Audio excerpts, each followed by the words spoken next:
Hey there, amplifiers.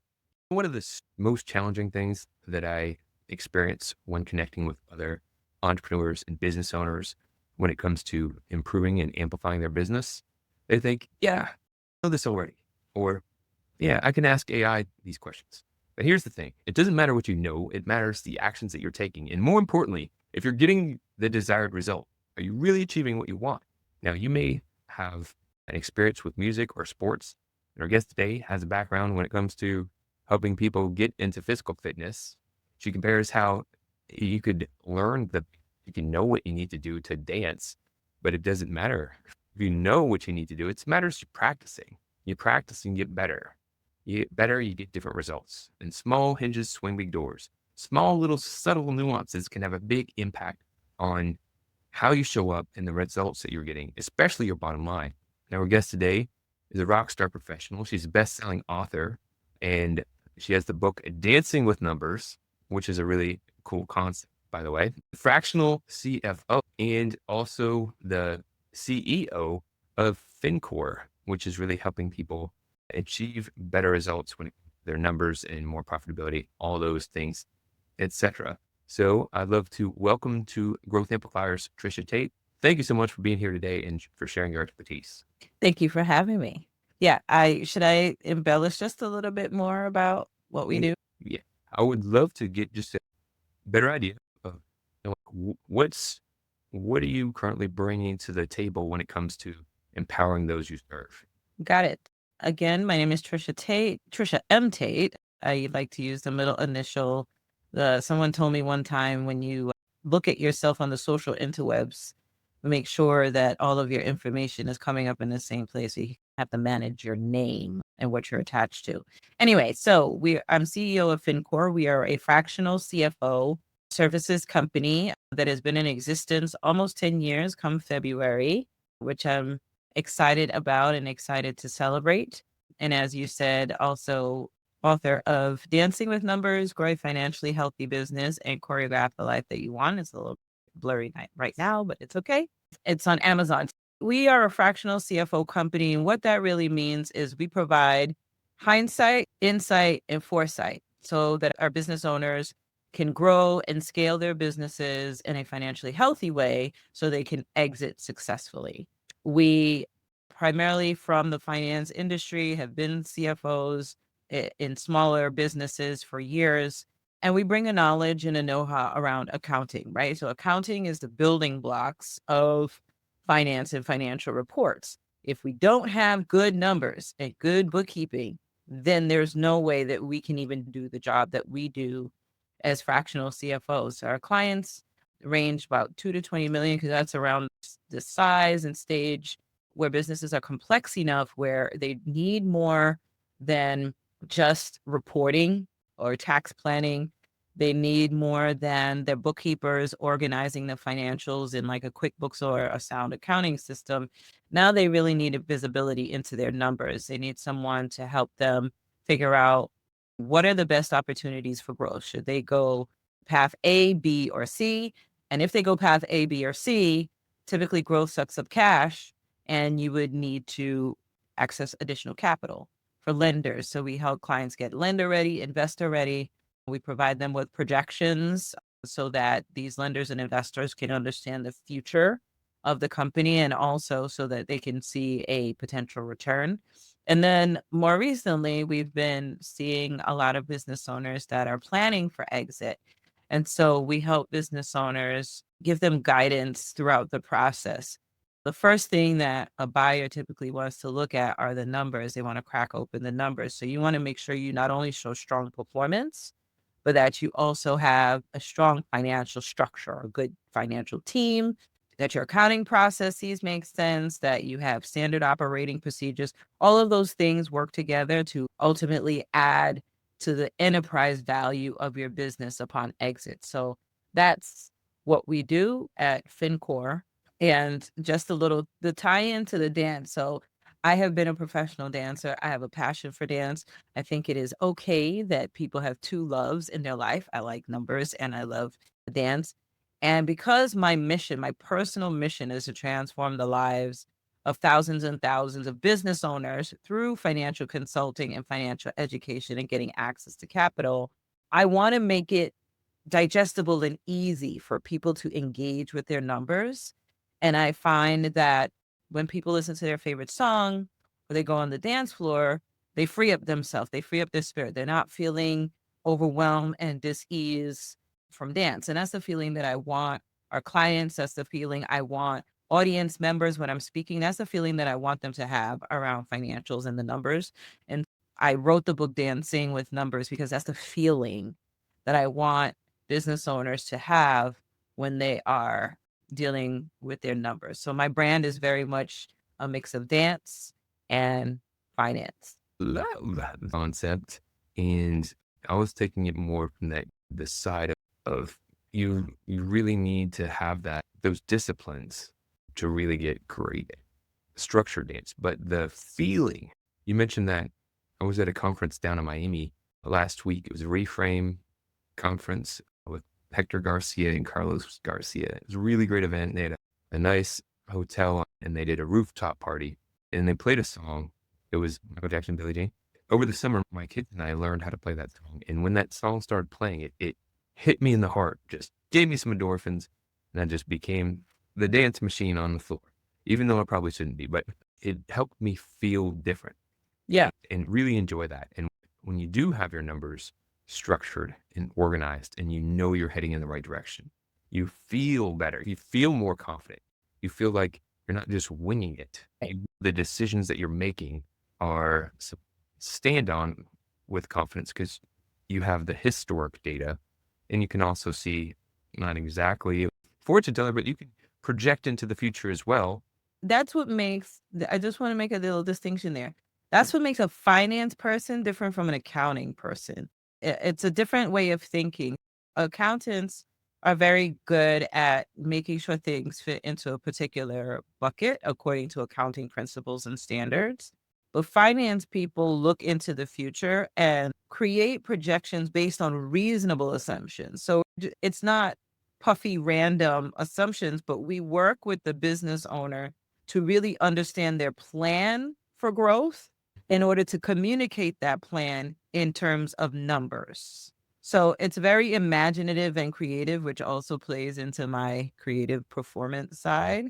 Being a finance professional, I just wanted to clarify the difference because those business owners are like, oh, yeah, all of you deal with numbers. But there is a difference between someone in finance or someone in accounting.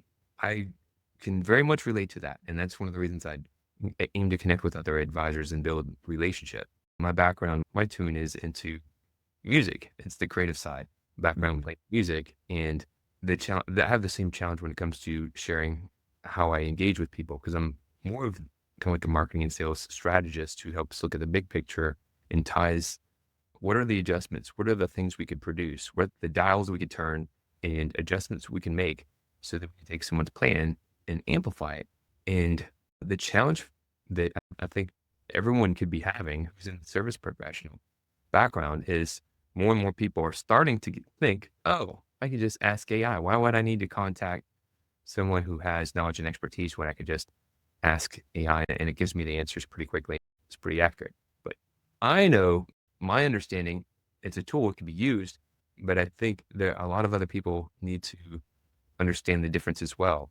If the professionals are fearing AI, I think there's a gap there.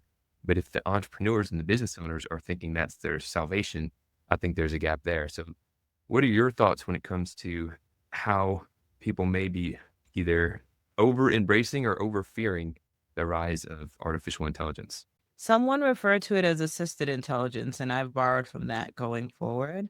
I use assisted intelligence myself very much in my business and some of the marketing things that I do, and to also help me think through a situation with a client or if I'm reviewing a contract or things like that. I think it's important for business owners to continue to educate themselves, Mhm. but don't feel like you are the expert. So many people went to WebMD. Everybody goes to WebMD before they go to their doctor. And then they come with all the MD information to the doctor. And then the doctor has to disprove them and show them, no, this is the right course of action. So why are you wasting your money with a doctor if you think you can solve everything on WebMD? Because you still need an expert.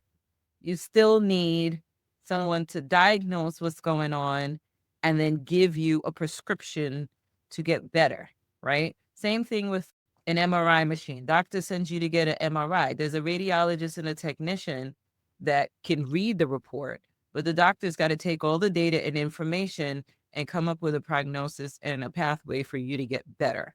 And some doctors are not worth a grain of salt and some are great, and you will determine that. It's the same thing. And I think the challenge for professionals in accounting and finance is that you can't hide anymore. You either are an expert at what you do or you're not. And I think it's going to force people to level up.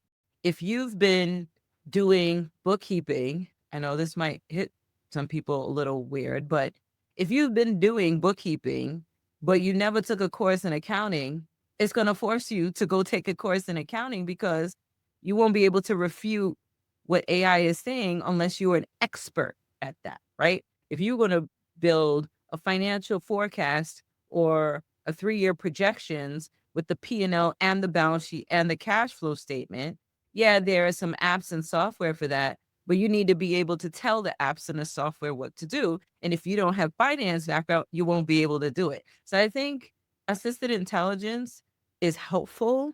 It has not been perfected to a certain place. And so I think there's still years for it to get to a certain place, but I still feel like it's going to expose people who don't really have expertise in certain things. And it's going to be important that you have it. It's just like nowadays, kids aren't really learning to write Hmm. script in cursive and use cash because we have all these automated ways of doing things.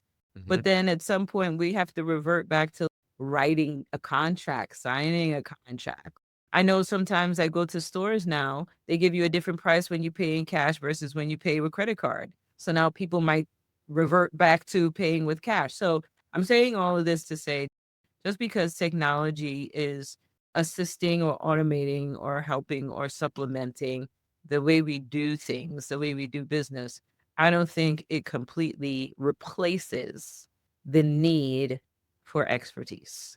I completely concur and would also say from my experience, it's the nuances make a big difference. For example, you can ask an AI. I love the idea of assisted intelligence, but you can ask it for ideas on how to solve a particular challenge. It will give you some answers, probably some pretty decent answers. But what it typically doesn't know is it doesn't know you, your team, your background, the full situation. Even if you tell it, a lot of times you're still not telling the full story. For example, the people that I've worked with have used it. They got an idea, but they're not aligned with the idea. They're not bought into it, and therefore they're not going to execute it with the same understanding. A human can hear someone else, see how they're reacting, relate to them, and say, does this person have a block with this idea? Do we need to explore it deeper? Do we need to find a different path? And really work to understand where someone's at, what makes them tick. And like you said with the WebMD, which is a great analogy, and craft a plan that best fits them. Maybe the intelligence of the future might have that skill set, but right now we're far from that. It's just data. There's information that comes out, and Yep. information's been there. So I think that's a great idea. And speaking of great ideas, mentioned, I love the book concept, Dancing with Numbers. So we could just take a quick moment just to peek into great concept. What could people expect to get if they're checking out this book? Because I think everyone should. If they're not dancing with their numbers and feeling great about it, they should be. Give us a little synopsis of what they could expect from such.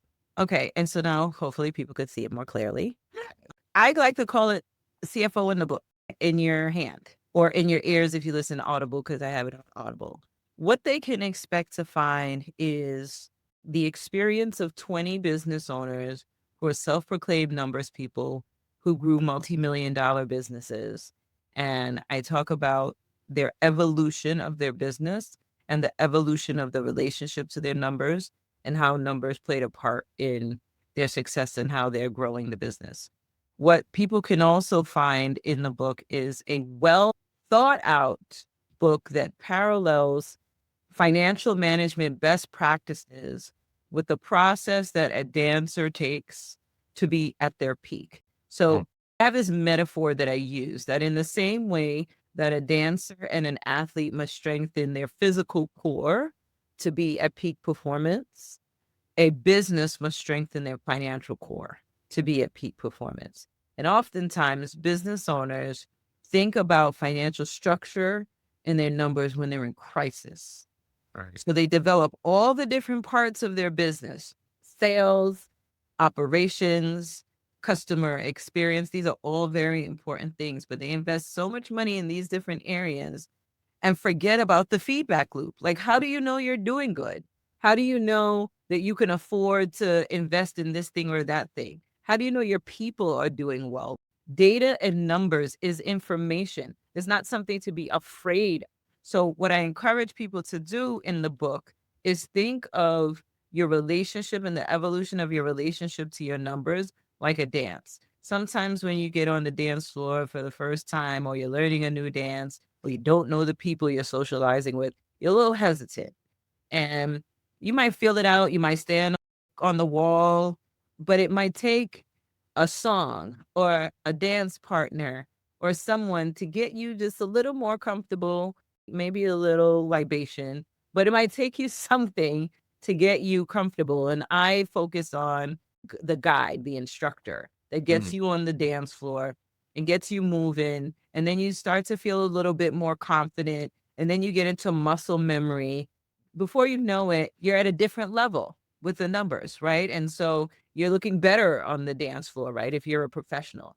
And so that's the experience they should get within the book. You're going to get financial management best practices on how to get out of a funky mindset around your finances. I talk about money scripts, the unconscious beliefs that people carry around with them that are formed when you're a child.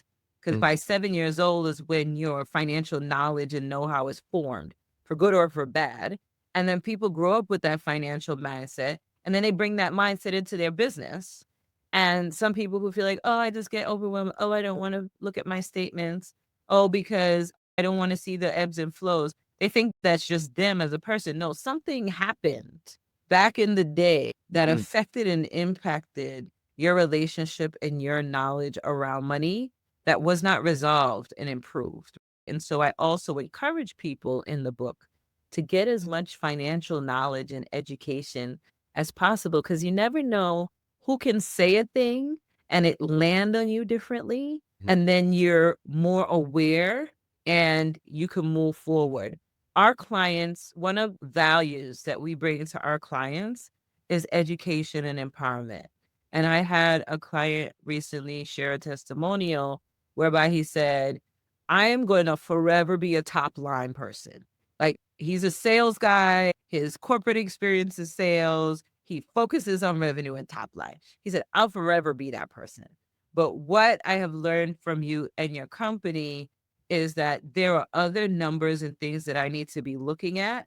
And if I'm not looking at them, the business will fall apart. Like cash burn rate, like your cash runway, like your balance sheet. He's learned a lot of other elements that are important about the financial management of his business, even though he will forever be a sales guy.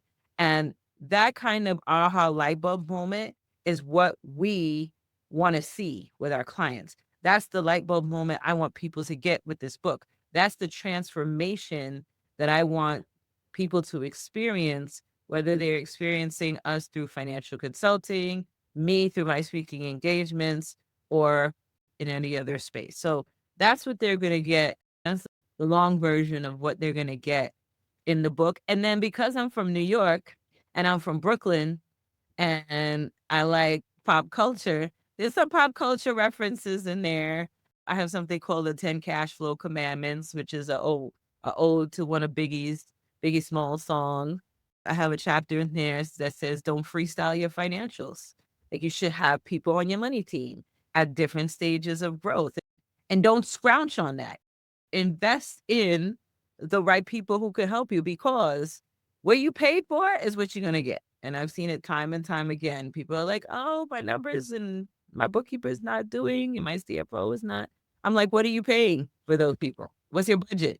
couple of things I'll point out there. You have a lot of great nuggets in there, but two main things I'll have and share just as a recap. Number one, if you are trying to help your clients, you have clients yourself, getting your ideas in a book so that you can capture them and present them in a structured manner is one of the best marketing and sales tools that can be created. Because even if people don't read the book, they can listen to it, but they can get your ideas. You could transfer of knowledge. Number two, what I really like of how you've done this, you didn't just say, I'm going to create a book and give a bunch of financial information and bore the heck out of someone. You said, I'm going to make this interesting. I'm going to tell concepts that people can relate to. I'm going to focus on how it makes them feel. And so a lot of other people in this financial world make the mistake and get too caught up in the technical, too caught up in the finance logistics, which is important, but it can bore people. It can make people hard to understand and relate. So I love the fact you've got that great concept. You're passionate about it. It shows and shines when you communicate on it. So if people want to learn more about you, your business, or your book, where should they go and what should they do? Got you. So our website is FinCo Strong, and FinCo is short for financial core, right? So all the brand stuff is coming together. On Instagram, we are also FinCo, and I can be found on LinkedIn, Tricia Tate. You could connect with me there. I'm very active on LinkedIn, always trying to bring some case studies, bring real world examples and stories into what I'm presenting on the marketing channels. And most recently, I've been writing about exit planning and from a CFO's perspective, because you need different people in your team for that as well, attorneys and financial planners and the like. But I've been sharing it from a CFO's perspective. So that's where people can find me, and that's where they can connect with me. And I just wanted to share something. I was a boring finance accounting person.